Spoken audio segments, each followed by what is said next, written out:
ilé iṣẹ́ kan wà tó máa ń gbóhùn sáfẹ́fẹ́ ilé iṣẹ́ kan wà tó máa ń gbóhùn sáfẹ́fẹ́ Owutu FM Ìkòròdú náà kalẹ̀ sí bẹ́ẹ̀ bá fẹ́ polówó ọjà ẹ lọ bá mi rí wọn ìṣílẹ̀ lẹ fẹ́ ṣe ìpolówó ọjà lẹ fẹ́ ṣe ìyàwó lẹ fẹ́ ṣe ẹ máa lọ sí Owutu àwọn náà ṣe bẹ̀bẹ̀ ẹ lọ gbẹ́nu sí máìkì lọ́dọ̀ àwọn Owutu ṣe bẹ̀bẹ̀ ìgbólóhùn ni wọ́n wà nílùú Ìkòròdú ó yẹ má yí kúrò bẹ́ẹ̀ yẹn bá mi bàbá mi ẹ̀gbọ́n mi àbúrò mi Owutu FM ní kẹ́ máa gbọ́ ní gbogbo ìgbà iléeṣẹ́ kan àrà ọ̀tọ̀ tí wọ́n ń gbóhùn sáfẹ́fẹ́ gbogbo nǹkan yóò fẹ́ ṣe ẹ lọ bá wọn wọ́n pẹ́ fẹ́ polówó ọjà ní ẹ fẹ́ tajà ní ẹ fẹ́ bá wọn dòwò pọ̀ ní lóríṣiríṣi ní ìṣílẹ̀ ní ilẹ̀ lẹ́fẹ́ tà ní kódà tó bá rẹ̀ yín jẹ ẹ máa bọ̀ Owutu FM kẹ́ wá gbẹnu sí máa thank you very much Owutu ni.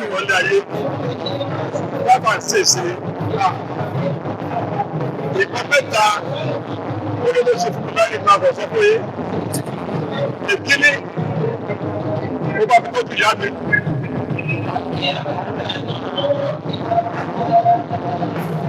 Nígbà tó wà nínú ìṣòro ó dúró ti mí. Nígbà tí mo wà ní Staffo tí àwọn olè náà ní ọdẹ ṣe padà rú ojú òtún. Ẹ̀kẹta mo wà lórí ààrẹ kó o ṣe ọmọ ìyàwó ní mórí. Sí ènìyàn bá ti wà láìsí. Ìjọba bá ti kú. Sáwọn àti fáǹtì ẹgbẹ́ ìbọn tó gbà lérò lọ́wọ́ máa ti pé ìbọn tó ti ṣe ní ìgbà Ramadan ó má parẹ́ alájẹ foundation ẹ̀ ló kú ṣe orúkọ ẹ̀ lọ́wọ́ fi ṣe ó jẹ́ Rukaya Gawat foundation ìyẹn ti jẹ́ ètí agbègbè ọkọ̀ sílẹ̀ ní gbogbo ẹ̀ tó ṣe súnmọ́ ni wọ́n bá bí èèyàn sáyé wọ́n bá jọ́ mẹ́jọ wọ́n máa ṣe súnmọ́ ẹ̀. Ṣùgbọ́n ọjọ́ mẹ́jọ sí èyí náà kọ́ jẹ́ pé ìgbàdo ìṣaláìsí fẹ́sọ̀ àmàlà àtàkọ́ máa ṣe àjọ láti lè foundation yẹn fún ọ pé ìgbìmọ̀ tí wọ́n yàrá Gawat foundation sọ̀rọ̀ ní àbájá lọ́kìlẹ̀ health club ọjọ́ fans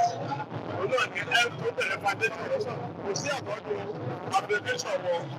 Gawat Ramadan lecture là ń ṣe tó ti wá di Rukaya Gawat foundation lémi ìbáyìí wọ́n gbogbo ala ní ìgbàgbọ́ wípé wọ́n máa sọ wípé sàrà ní oúnjẹ òkú ilé ìtẹ́rin lẹ́yìn a fi ṣe sàrà fún olólùfẹ́ wa èèyàn wa ọ̀rẹ́ wa Alhaja Rukaya Gawat Oyefeso wípé kí ládá tó wà ń bẹ̀ kí ó lọ bá wọn ni a ṣe sàrà yẹn fún wọn ni so àwọn èèyàn Ramadan lecture wà ń bẹ àwọn èèyàn ti gbọ́ lecture oríṣiríṣi nǹkan ṣẹlẹ̀ àwọn tó fẹ́ fún ní nǹkan lóríṣiríṣi láti fi sàrà wípé kí gbogbo ládá tó wà ń bẹ̀ kó lọ bá Àdùkẹ́ Ọlábísí Gawat so nǹkan torí ẹ̀ta wọlé àwọn sisters in love àwọn aláṣẹ ilé because àwọn èèyàn sọ pé ẹlòmíì wọ́n máa rí fídíò mi máa sọ pé ṣe ti gbàgbé rúkà ni ṣé kìíní kan gbogbo kankan lè yàn máa dáwò àwọn nǹkan míì wà tá máa ń ṣe táàkì ń kẹ́kẹ́ máa rí ó ṣe wọn kọjá bẹ́sẹ̀ máa fi wọn gbá ayé tá àwọn aláṣẹ ilé àwọn aláṣẹ ilé bọ̀ eléyìí ẹ̀rí ló yẹ kẹ́rí so kọ́nà ọba kó jọ nínú ọlá ẹ̀ kó bá ṣe àforíjì tó pé àti ìkẹ́ àtìkẹ́ fún Alhaja